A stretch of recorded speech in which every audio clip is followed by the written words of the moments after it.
Want to take a peek at the latest upcoming handguns on the market? Don't sweat it, as this video will provide you with a full 360. Let's begin. Number 4. Canik Meat SFT, $520. Canik is impressive enough for you to keep one in the safe for ammo tests, loaning to new shooters, and as a benchmark for more expensive guns that don't offer more but would lighten your bank balance to a much greater degree. Now that the brand has made almost another 7 trips around the sun, it's as good a time as any to see what's changed. The original TP9SA featured a somewhat goofy decocking button just in front of the rear sight, which never bothered us but attracted the ire of a number of keyboard commandos who proclaimed it would get you slayed on the streets. That got deleted a few years back, and the pistol was renamed the TP9SF, so they had to switch to disparaging the pistol's Turkish origins instead. It also had fairly small, low-profile sights, bad, and a serrated rib between them, good.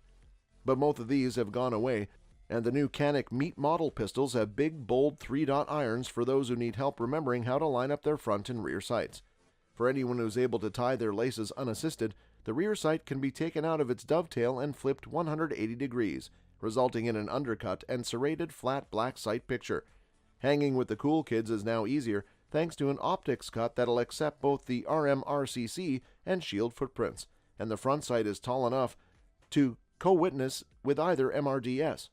As a bonus, the captive recoil spring now rides on a steel rather than plastic guide rod, but it's still set up for NATO ball ammo, so gamer just makes minor reloads will struggle. Forward cocking serrations have been added to the slide, which together with some internal lightning cuts have shaved a half ounce from its overall weight. The fully cocked striker has been retained, resulting in one of the sweetest trigger pulls of any polymer-framed handgun currently on the market. Our well-worn older gun with a polished striker tail tripped the gauge at 3.25 pounds, while the box-fresh Meat SFT came in at 4 pounds even, and we expect that to drop 4 ounces or so as it wears in. Moving on to the frame, the Meat SFT has added a pair of ambidextrous slide lock levers, where previously lefties were out in the cold. Although we wound up chopping the original extended left side lever on the TP9SA, as a high grip would sometimes prevent it from functioning, there were no such incidents with the new version. There's a flared mag opening on the Meat with an extended mag well included in the package, which seems to be developing into a trend.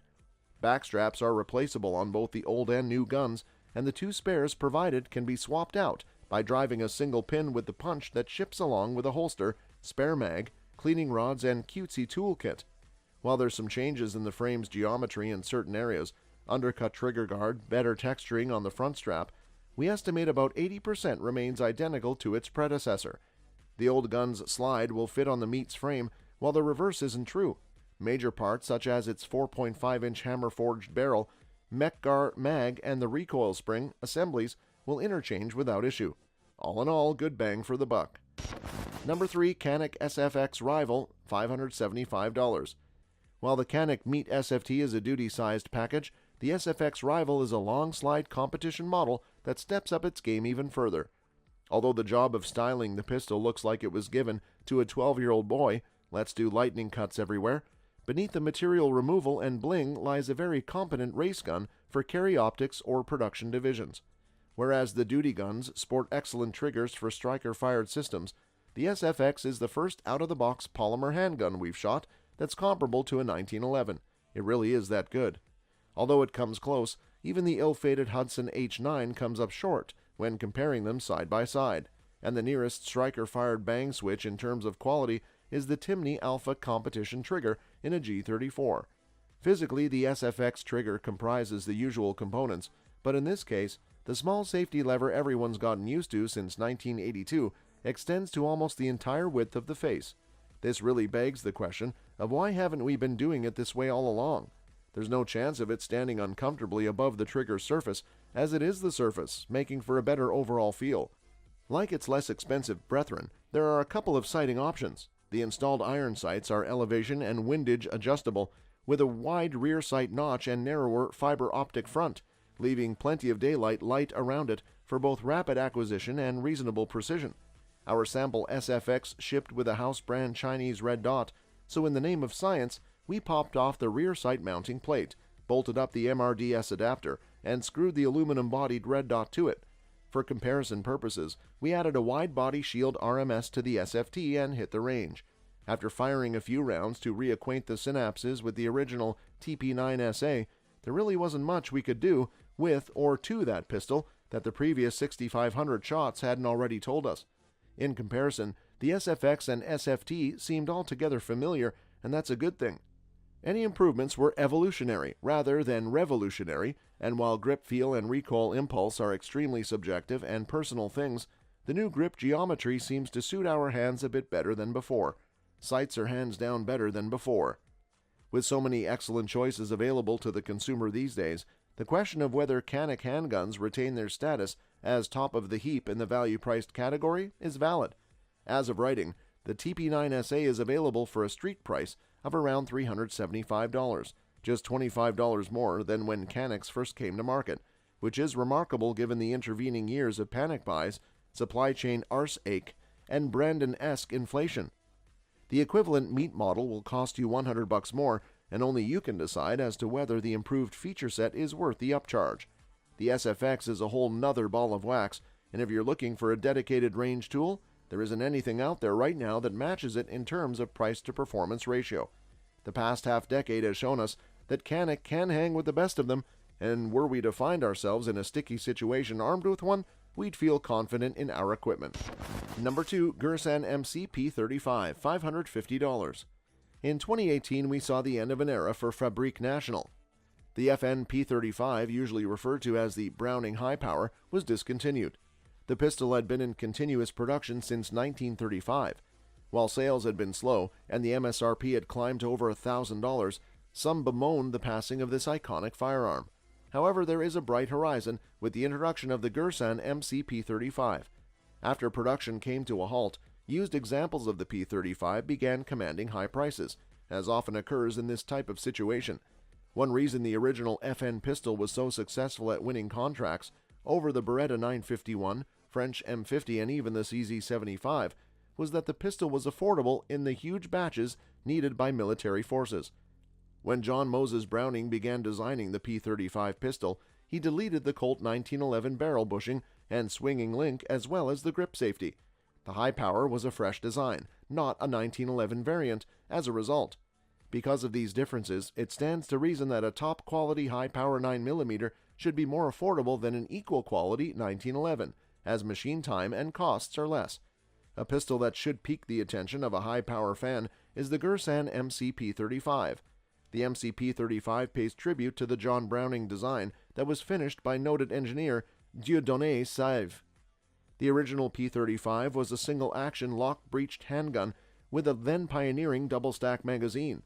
The FN P35 earned an excellent reputation as a reliable and useful handgun. The FN P35 mag held 13 rounds of 9mm Luger ammunition. The infamous Browning went on to become a handgun that was often used by both sides of a conflict, starting in about 1939, and continued to do so for decades. The FN P35 was heavily used by the Allies. Special teams in America were often issued the Browning high power. Due to the availability of mags and ammunition, the high-power 9mm became something of a substitute standard for American Special Forces for decades. Enter the Girsan MCP35. The Girsan is recognizable as a straight-up copy of the Browning Mk2. This was a wise decision compared to a clone of the military-grade high power. The Mk2 features high-profile sights and an ambidextrous safety. The finish was matte blue. We don't have an example close at hand, but the Girsan pistol appears to bear the same finish. The plastic grips of the Mk2 were sometimes criticized. They were superior to smooth wooden slabs, and while they don't have the bling of a checkered wood grip, they worked well for most hand sizes. The sights on the Girsan are not wedge types or Novak sights. However, the sights are white 3-dot types that work well enough. The Girsan features a rounded hammer, which makes it is easy enough to cock. There have been high-power variants that were guilty of hammer bite, the hammer nicking the hand during recoil. This hammer doesn't seem to do that. At least we have never had that problem with our average-sized hands. The majority of high-power pistols and variants featured a mag disconnect. That meant, with the mag removed, the pistol could not be fired. This had some appeal in institutional use. However, the disconnection was often removed, as it had an adverse effect on the trigger action. The MCP35 is true to the original high power and retained the mag disconnect in its design. The mag safety isn't difficult to remove, but some shooters will appreciate this feature. Here is how the magazine disconnect works. If the pistol is loaded, the mag release is actuated, and the mag is freed just a few hundredths of an inch or more. The pistol cannot be fired.